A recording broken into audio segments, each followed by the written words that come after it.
Hello, my name is Jonathan Kennedy, and today I'm going to talk the multi-purpose artificial intelligence ALZA as our team's back-end engine.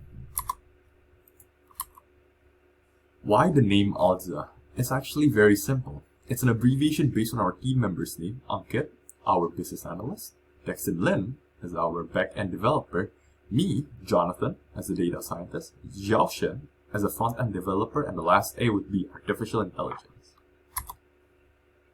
Before going into our AI and what it does, I would like to talk about my entire project as a whole in a very high-level overview point. Users would first send plant images and plant data, such as where they find the plant, where do they think it's invasive or not, or endangered or not, the name of the plant, and many more to our website. Our website would then compile these data, send it to our artificial intelligence, and our artificial intelligence would wrangle them and classify, label, filter them, and return to the users the filtered and labeled plant images, as well as the metadata contained in the CSV format, as well as various data visualization. So think of our website such as a Wikipedia, but more specifically targeted for plants. I would like to zoom in further in the graph that you've seen before, the figure that you've seen before, and expand a heavier emphasis on when our website sends the data to our artificial intelligence. Our artificial intelligence would do these three primary steps and three primary functions utilizing three machine learning models in which it will first classify whether it's an invasive plant, it'll classify whether it's an endangered plant, and it'll filter unwanted data.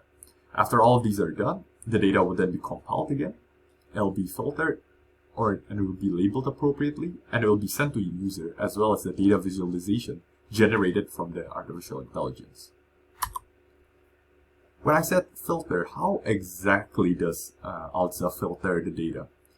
These three images would highlight what it did. The first one would be it'll remove redundant and corrupted data, as you can see in the first image. The second one would be I think the most important one. It'll filter non-plant images. As you can see, there's a cat image there, and the cat image would then be filtered away as it's not a plant.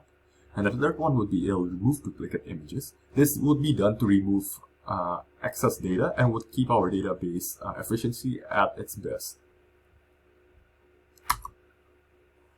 So what we have here is I want to demonstrate how ALZA actually works. So this is how ALZA works in real time. Note that all these images are actual submissions, and this is what actually happened. So note that we have the first image. I'm not sure what it is, but what I'm sure is that it's on a plant. And the second image being a plant, and the third image being not a unique plant of a duplicate image of image 2. So these are the raw data, and now these are the process data. First, ALZA would remove image 1 because it's not a plant.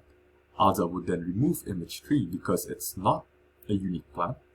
And ALZA would then keep the second image as well as label it appropriately. As you can see, it's classified as an invasive plant, and it's classified as not an endangered plant. And after double checking it, this is actually an arrowhead. This plant is not endangered plant, and it's actually an invasive plant. So I'm really glad that ALZA actually appropriately classified these images properly. I would like to talk now about the performance of our AI, how reliable it is. Well, I'm proud to say that it's actually very reliable. After training it with around 30,000 models and tweaking around with the AI, I would be proud to say that the accuracy of filtering unwanted data, whether removing non-plant images, it's 95%. And the accuracy of classifying invasive plants as well as classifying endangered plants are both 78%. Now I would like to talk about the soft skills that I've learned. Well, there are actually a lot of soft skills that I've learned throughout the industry experience, but I would not list them all. These are the highlighted soft skills that I think are very important. Becoming more open-minded. This is how I actually learned by myself, because the team are very composed of people from other cultural background, so I gotta adjust. Time management. task allocation, I would like to highlight task allocation because I think our team did this very, very well. Everyone has been allocated tasks that they are the most comfortable with, in which they have the greatest strength in it. And what I would say is that it's very balanced. Everyone receives a very balanced ratio of work. And yeah, I'm very proud of my team for being able to allocate tasks efficiently. And the other one would be communication because, yeah, as I can say, we come from a very different cultural background.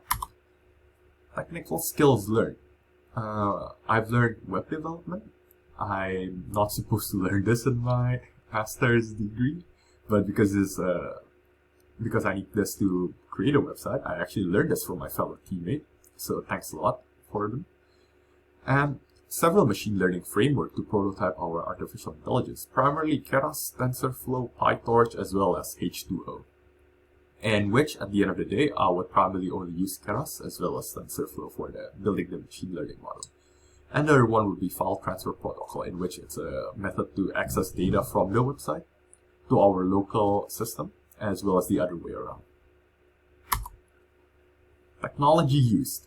Well, a convolutional neural network on TensorFlow has been a very popular approach to apply machine learning tasks on images because we're dealing with lots of images. It's a golden standard and it's a must for me to try this method.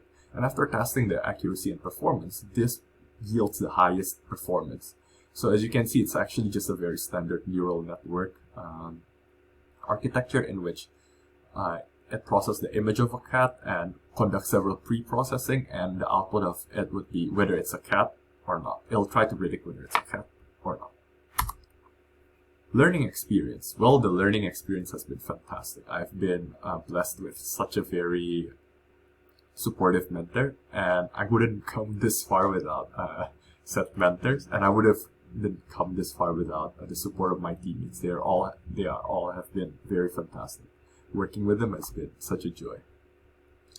And to end this, I would provide everyone with my contact detail if they need to ask me something or have any further inquiries. As you can see, there's my email, mobile, as well as my LinkedIn profile.